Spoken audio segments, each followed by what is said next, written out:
saya di sini sebagai mu'alaf, jadi mohon maaf kalau ngomongnya agak ini Ustadz.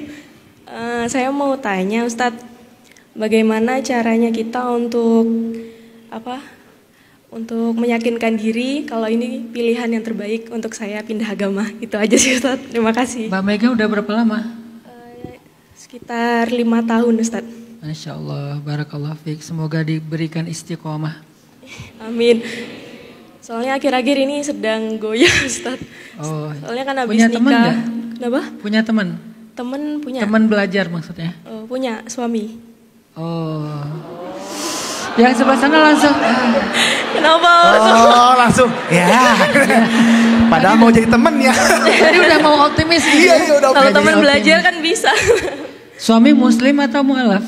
Muslim. Emang muslim. Ustadz, iya. Ya. Makanya sekarang datang ke sini ingin dikasih lebih kuat lagi gimana caranya biar nggak oleng lagi Ustadz. Terima kasih.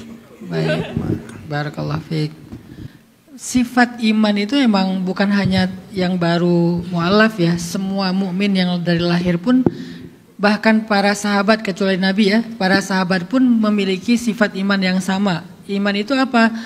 Fluktuatif, yazid wa yanqus, naik dan turun, bertambah dan berkurang. Itu memang sifat iman.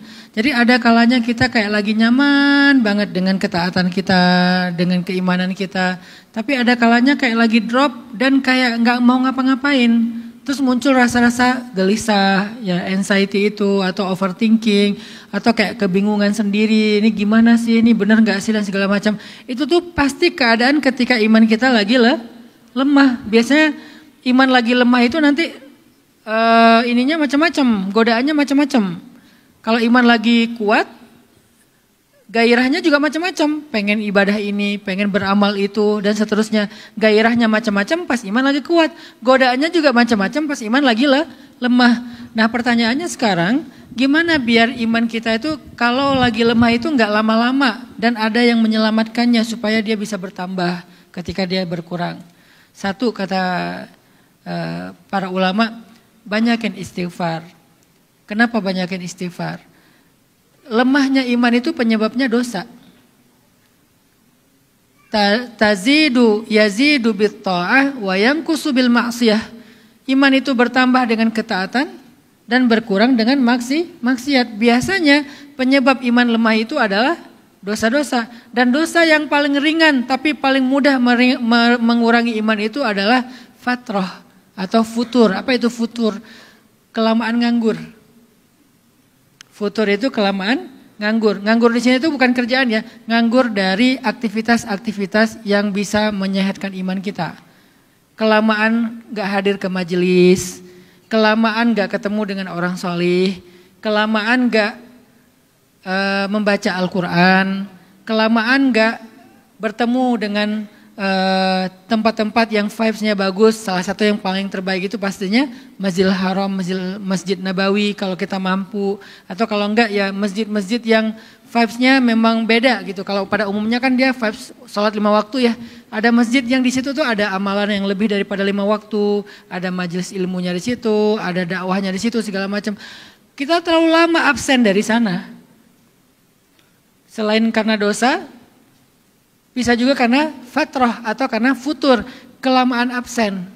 Sehingga kita harus mencoba memaksakan diri untuk hadir lagi ke majelis kayak gitu, ketemu lagi dengan orang-orang yang insya Allah bisa menyegarkan iman, atau mengakses konten-konten mereka, mendengar kisah-kisah tentang mereka. Kita kelamaan gak baca kisah orang solih, atau gak mendengar kisah orang solih, coba dengerin lagi. Karena itu cepat banget nambah iman. Pertama istighfar, kemudian hadir dalam majelis ilmu, kemudian coba lebih banyak membaca atau mendengar kisah-kisah orang soleh. Karena di dalam kisah orang soleh itu cepat banget. Kan kata Allah juga di dalam Al-Quran, wa kullan naqussu 'alaika min amba'ir rusuli ma nutsabbita bihi fuadak. Begitulah kami mengisahkan kisah-kisah Rasul kepadamu Muhammad. Nabi Muhammad aja yang udah sempurna imannya masih membutuhkan kisah-kisah. Kisah siapa? Kisah Rasul-Rasul yang lain. Padahal beliau adalah Rasul terbaik. Tapi masih membaca kisah Rasul-Rasul yang lain. Di antara saudara-saudara beliau para Rasul dan para Anbiya. Wa kullan naqussu 'alaika min amba'ir rusul. Kisah-kisah nabi yang kami kisahkan kepadamu Muhammad, manusabbitu bihi fuadak, untuk meneguhkan hatimu Muhammad.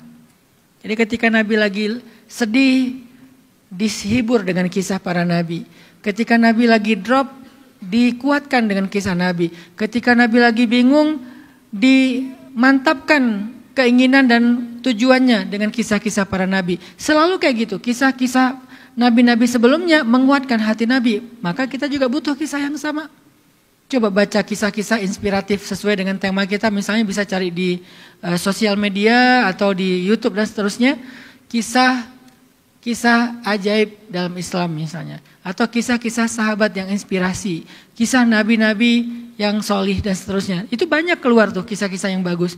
Apalagi kalau kalian ngerti bahasa Arab. Itu lebih banyak lagi referensinya. Kalau nggak ngerti bahasa Arab, oke. Hanya yang versi Inggris sama versi Indonesia. Mudah-mudahan, atau bahasa Arab tapi udah ada translate-nya. Udah ada subtitle-nya sehingga kita tinggal baca. Akses. Istighfar. Paksakan hadir dalam majelis ilmu kayak gini. Kemudian banyak-banyak merenungkan dengan cara membaca ataupun mendengar kisah-kisah solihin. Dengan demikian iman kita itu kayak di recharging. Kan sekarang pakai ininya recharging my soul ya. Kan rata-rata. Jadi banyak-banyak membaca kisah-kisah gitu Mbak Mega. Barakallah.